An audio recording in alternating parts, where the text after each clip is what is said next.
Hi, this is Isabel Litzler, and today's topic is about how to build a name in a foreign country. So, this video could be also used for any country, not just Switzerland, but I know people watch this channel are more interested in Switzerland. But again, usually when you're an expat, you tend to live in different countries. So, I want to give you some very specific information on how to do this because a lot of people who want to go to a different country end up being very stuck on their career most of the time. And there's reasons for this, usually transferability issues, certification, different countries, different expertise are needed, etc. So the first thing is really to update your social media. And I know people don't do this regularly, either they forget or they don't think it's a priority. But I'll give you a very concrete example of why it's important. If you come to live in Switzerland, let's say, and you leave your job on your LinkedIn profile, let's say as your old job, let's say you were working in the US, then people might not contact you because they think you're not in Switzerland, so it's too far, even though you're living there, you followed your partner and you have the work permit, etc. So make sure as soon as you come to the country that you update everything, especially your online social media, because you need to show that you're available to work. So most of the time in Switzerland, if they don't see you living in the country, probably they won't stop because it's just going to be too much of a hurdle to make you come to the country. So make sure you reflect that on your resume. Then you're going to say, well, I haven't worked in a year, so I'd rather leave my old job as something to fill in the gap. This is just a false protection. I mean, it's basically making you feel better on the short term, but it's not going to help your career because in the end, people will find out either during an interview or when they meet you that you're no longer working there. So it's going to be more of a disappointment. Remember, in my view, in terms of human relationships, again, in general, it's always better to come clean because people will find out about stuff. So if you want to put a lot of makeup around your resume or try to make the bride look good, it's a term, it's not going to work. So the best thing is actually to, in my view, and this is good also during the interview, is to completely own your resume and your experiences. So that solves all the problems about, well, I haven't worked in 2 years because I had a child 5 years ago. Well, I'm not working right now, so I'd rather put something in there to leave, to not have a gap. Well, I don't really want to put my age because I'm 45 and that's going to be a no-no for a recruiter. Well, I don't really want to put my photo because I don't think I look that great. And I can go on and on like this where people want to not own who they are and what they've done.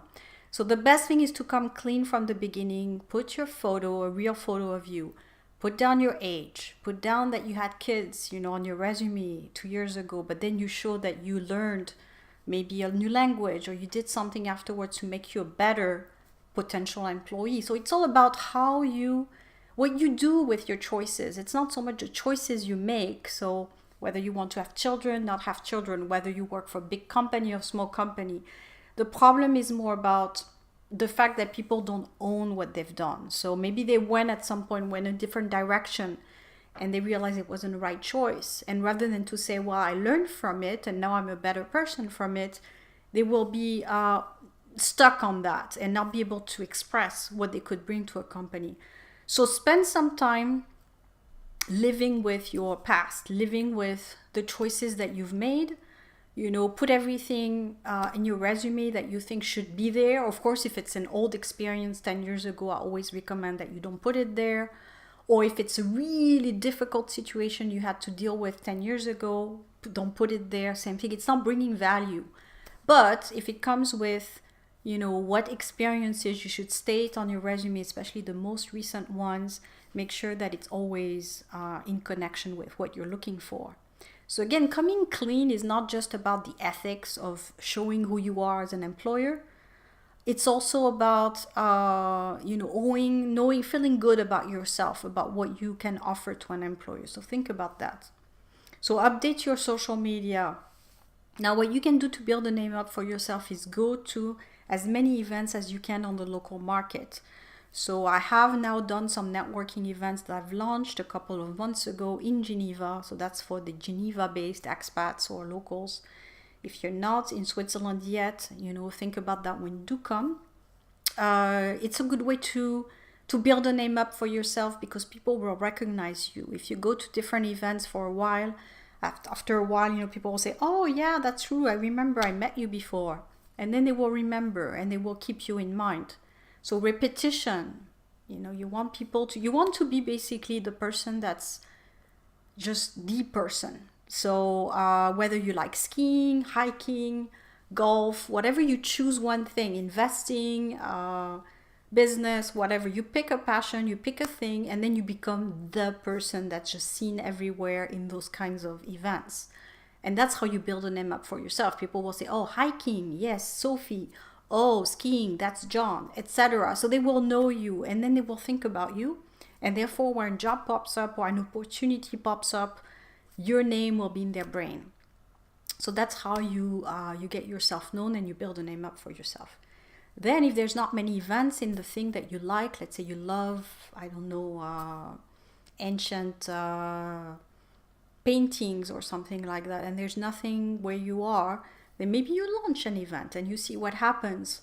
There's still a big need for more diversity, I think, in terms of hobbies and things that could be organized. Obviously, it's always around similar topics. I mean, you have things for mothers, usually in a city, and then I'm talking more in general of what I've observed in meetups. So you will have the typical events for the new mother, you will have the events for the business people, and maybe a bit of hobbies here and there, but not every single potential is there, because people don't have time or they don't think it's useful. So I'm sure there's a lot of people who have passions about very interesting things, and it would really bring value to the world to share that with the locals. So if you have a very unique passion, maybe you come from a country where you have some traditions, or you have some very particular things. I'm thinking about, for example, in the Indian culture, that's very interesting how the tribes work. If you come from a place where you have a lot of Indian tribes and their rights and their just their daily lives and how they organize society is very interesting for someone like me, for example, who loves sociology. So you can always think about something that you grew up with, maybe that's only in your country, that would bring some awareness to maybe a more European town, or Switzerland, within Europe. So there's ways to share what you know with locals that would also build a name for yourself without necessarily dealing with business. Sometimes people think, well, I'm an accountant, or I'm an HR or a manager, so I should go to professional events. And that's how I used to think as well. And I do think it has some value, but then I find that I probably meet as many people through passions and hobbies that I do with the more business events. So you should definitely do both. So that way you will have a mixed network. You will have the people from the business type of environment, where it tends to be a little bit more formal anyways. And then you will have people maybe from the hobbies. So if you share passion for hiking or mountains, and it probably builds a little bit more of a better connection, because then it's based on passion and not so much on business, which tends to be a little bit more natural and fun anyways. So I hope this was helpful. If you have some questions, feel free to post below. Again, remember, do a little thing every day to get to people to know you a bit more, and then you will find an opportunity. Thanks.